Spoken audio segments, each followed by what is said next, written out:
Hi, and welcome to this week's edition of Imagine That. I'm Tim Parker. I'm the Global Marketing Director here at Imagine.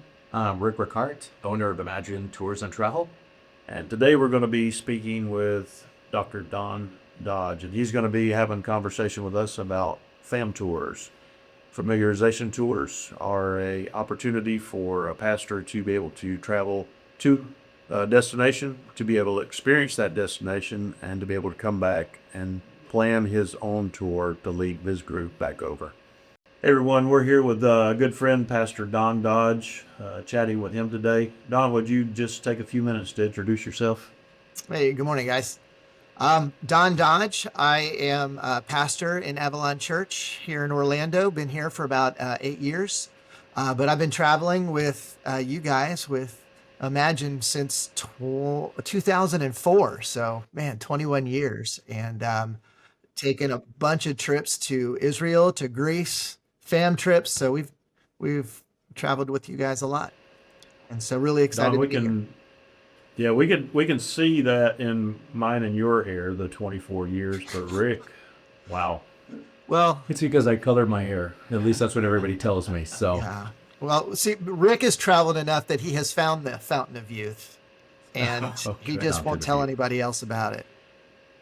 Uh, yes, I've been lobbying for that answer for a long time, but it's not come around. So Don, we wanted to catch up with you today. You've traveled and you've led a lot of familiarization tours, so we wanted to take just a few minutes about to talk about the importance of that, how it's impacted your travel, how you it's impacted the community that you've built, how it's impacted your tours as you've led them. So let's go ahead and start there. Why should pastors look into taking a familiarization tour? Yeah. The first time I ever went to Israel, it was in 2004, and it was on a fam tour. And I had no idea what to expect. We went to Israel and Bethlehem, and so we were everywhere. And we saw so much that when I came back, I just I was glad I took pictures because and took lots of notes because there was so much, and I was worried about the trip and taking people. And then it was a couple weeks later, I was in church and somebody was preaching. Actually, another person who's traveled with you, Ed, was preaching, and he started talking about the Sermon on the Mount.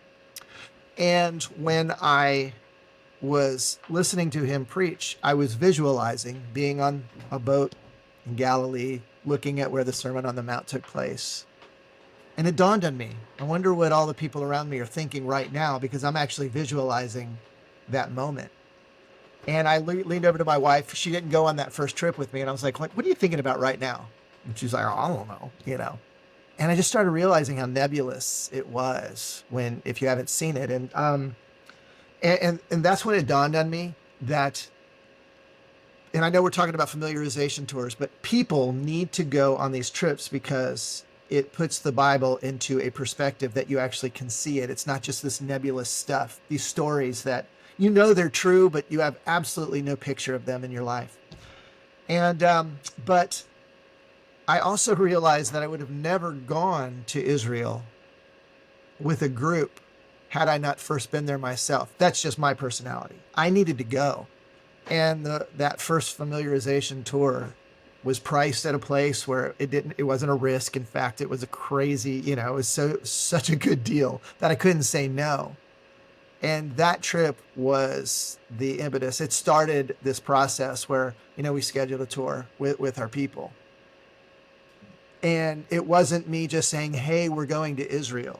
It was me saying, I can't tell you how this story changed and this story in scripture changed. And, the Sermon on the Mount came alive, and being able to share those things, that's why you go on a familiarization tour. It's just because how do you tell people this is worth the investment? Yeah, it's a lot of money. It's a lot of time.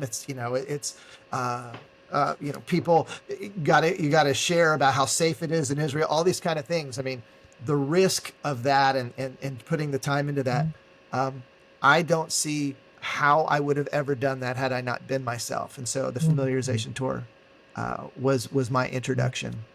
And, I can't remember. It's been 20 years, but, I think we had like 15, 20 people go on that first trip. And that was the first trip our church had ever done like this. And so it was a good start. Well, the nice thing about a familiarization tour is not only do you get familiarized with the places, but you get to see where you want to spend more time.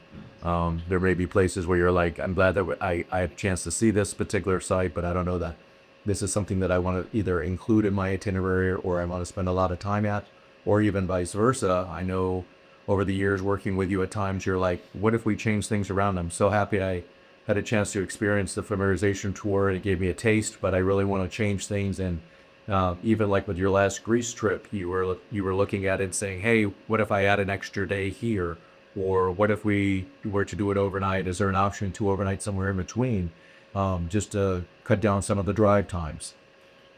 Yeah, you mentioned it in your conversation a little bit earlier, Don, that it gives you the ability to come back and speak about the safety overseas. Right now, of course, is a big deal for a lot of people.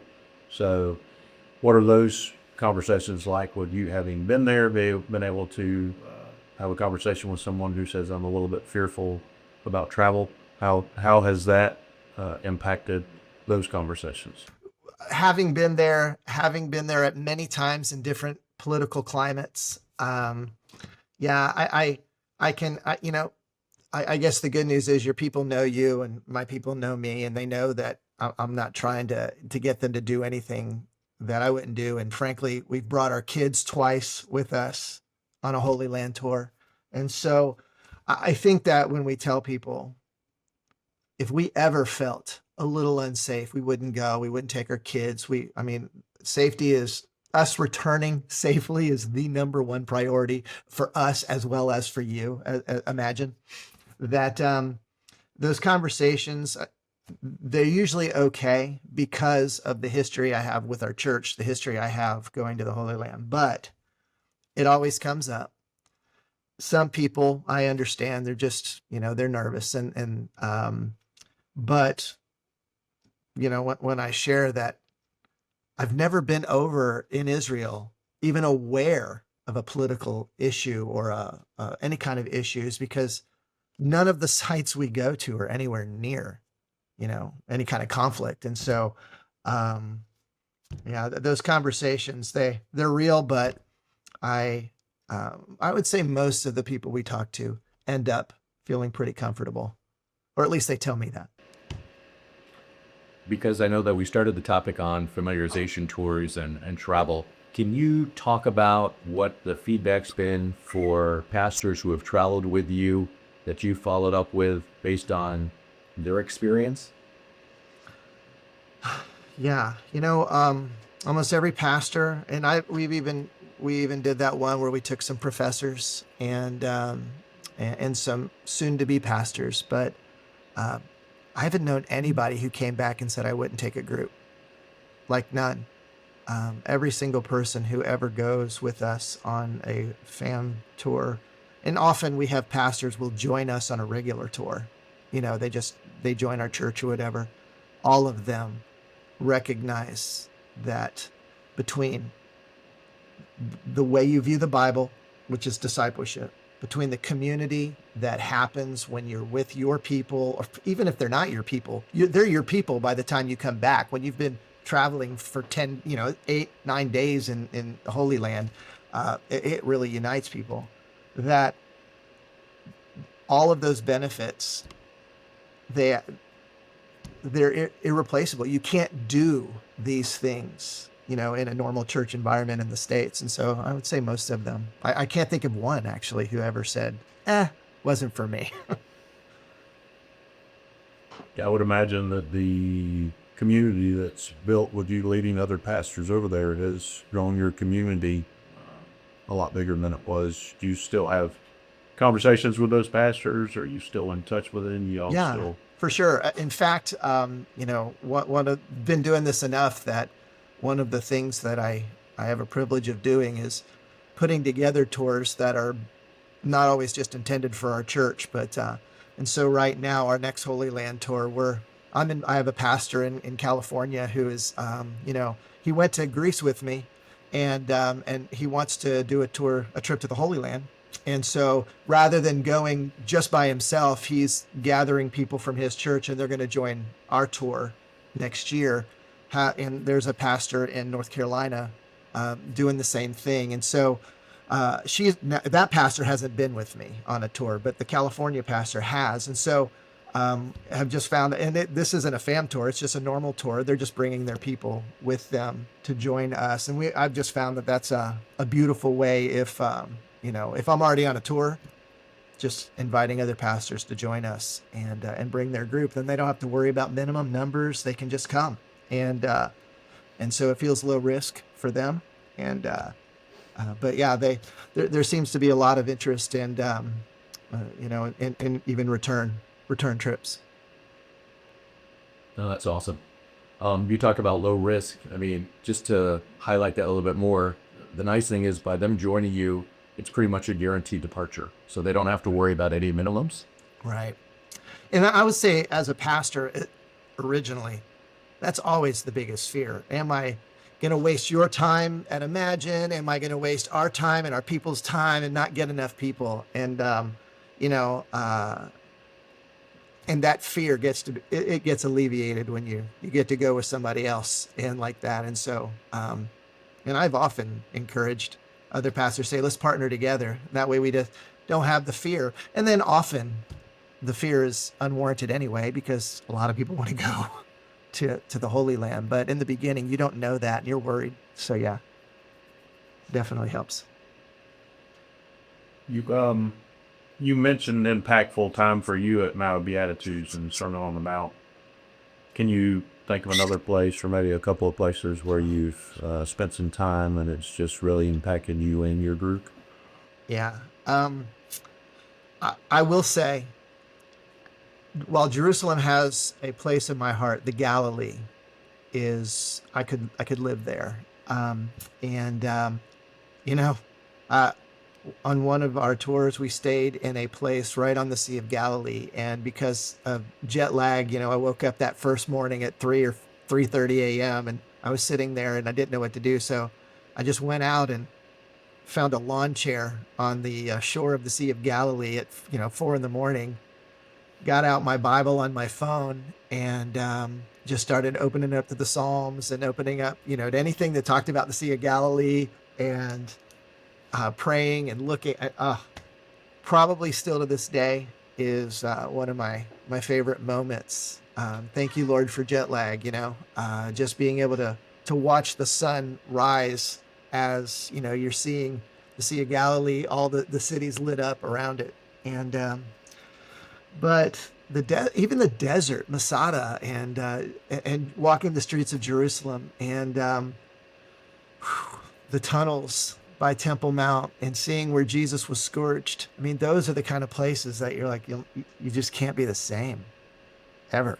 And those are the kind of places where I say, this is really discipleship. This isn't a vacation. This isn't just touring some sites like you do in most places. I mean, this is connecting our faith to the scriptures that we believe, but again, we don't have tangible pictures in our head, and it just changes everything.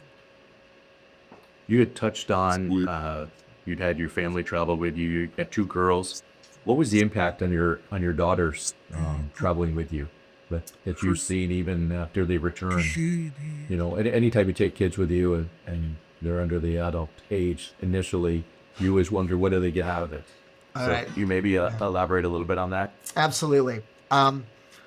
So when we took our kids, actually back in like 2006, my daughter Allie, she was probably 4 years old, and we were at Tel Dan, and we are walking through, and we get to this place right outside the Bema Sea at Tel Dan, and the most amazing guide, like, he's become a friend, and he's just this beautiful human being, Ronnie. He's sharing with us. We're all in a circle, and literally he stops, and everybody stops, because we hear behind us, dunk, dunk, dunk, dunk. And we're like, what is that noise? And we turn around, and my daughter, Allie, 4 years old, is standing on the Bema seat, 1 foot on one side, 1 foot on the other, and she's toddling back and forth, and the whole thing is moving. Bunk, bunk, bunk, bunk. Like the Bema seat at Tel Dan.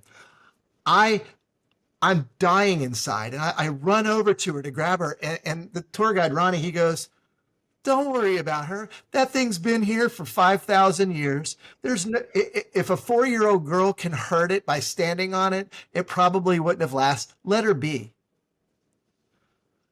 She doesn't remember a lot of that trip. She was 4. But I'll tell you what she does remember. She remembers that you can touch where the Bible happened. You can walk on it. You can stand on it.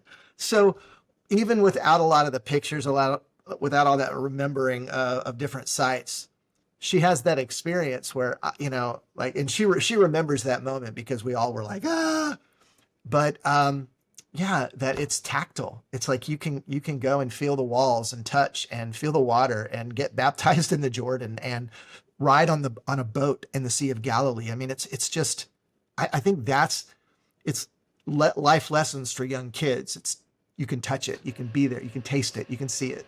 So those are the kind of things I think are most important. That's awesome. Don, how would you, if a pastor had several other pastors that he knew that he could see the impact on them, how would you encourage that pastor to maybe give us a call and maybe set up a familiar fam tour for that group to be able to go over and experience that?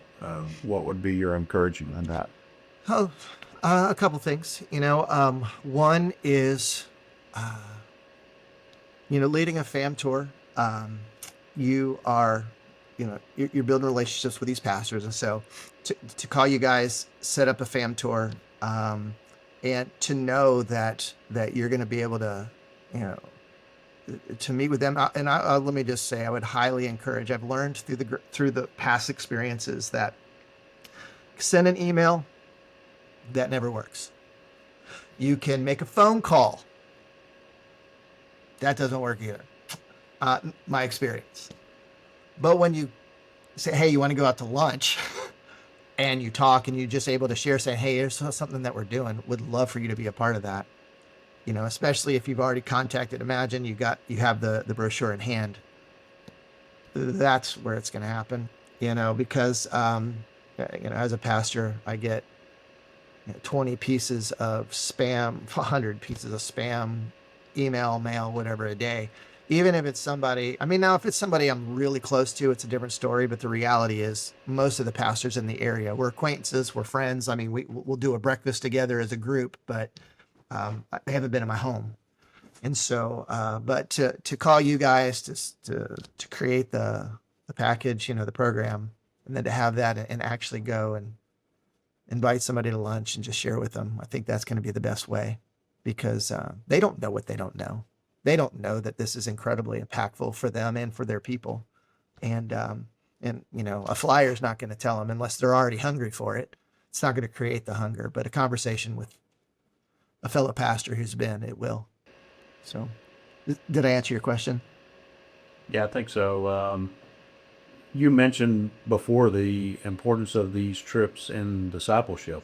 It's a huge deal. That's something that we look at from the imagined side of that. Is this really is an important piece of discipleship? Can you kind of elaborate on that? Yeah, I believe it so much that's why, not to plug a commercial or anything, but that's why my wife and I, we have started our own side business, if you will, called Journeyman Tours, where we partner with Imagine to create opportunities even outside of our church, for tours to the Holy Land, to Greece, Rome, hopefully in the future Germany, and for Reformation tours and things like that. But I know that as a pastor, when I think even beyond the years when I can do pastoring, I don't want to be a lead pastor forever. It definitely, I like being a pastor, but a lead pastor probably is not something that I want to teach one day.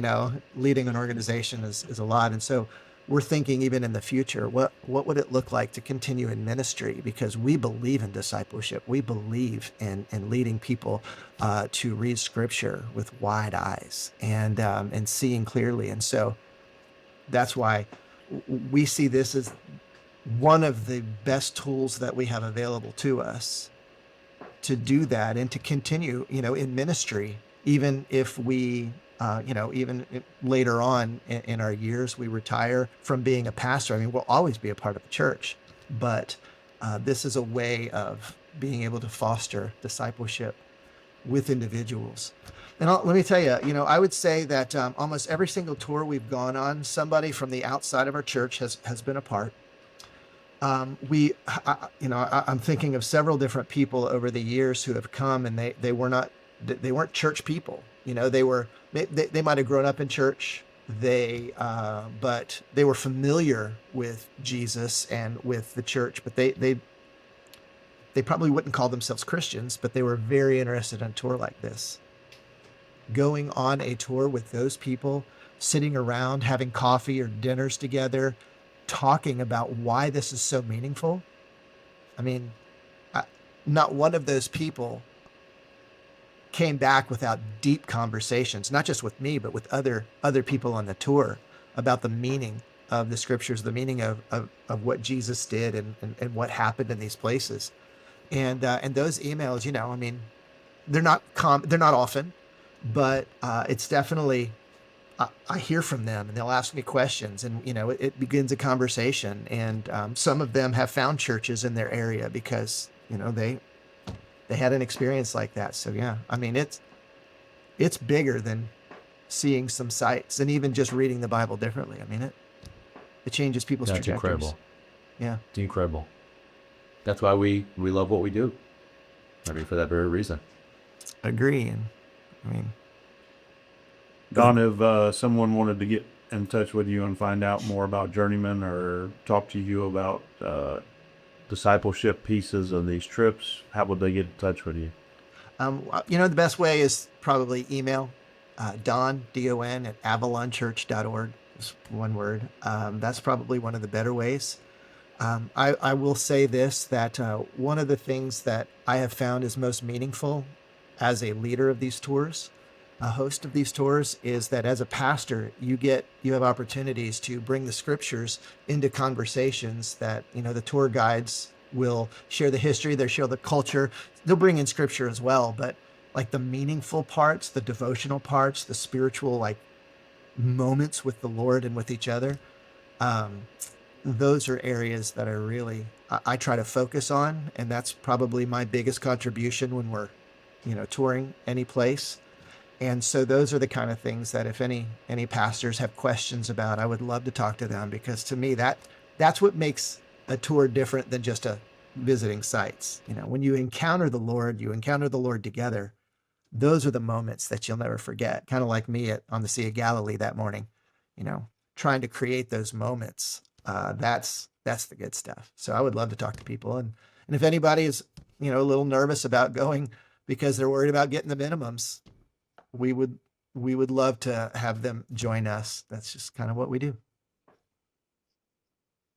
We are going November 2026 is our next Holy Land tour, and we're going to be scheduling a couple more after that soon.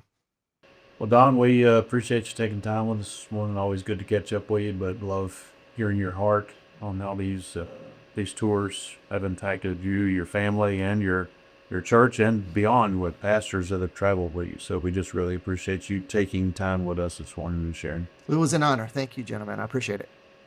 It was great to connect with Dr. Don Dodge, the highlights that he shared regarding familiarization tours.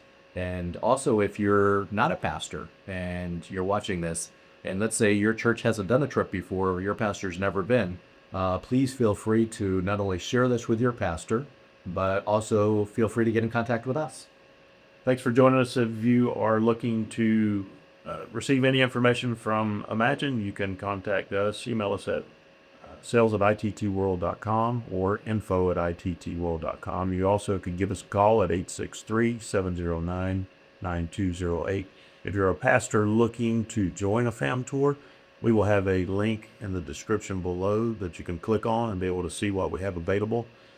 Please don't forget to like and subscribe the channel. That way you can receive notifications from us when we either go live or we're posting a video. And we look forward to catching up with you each week. Thanks.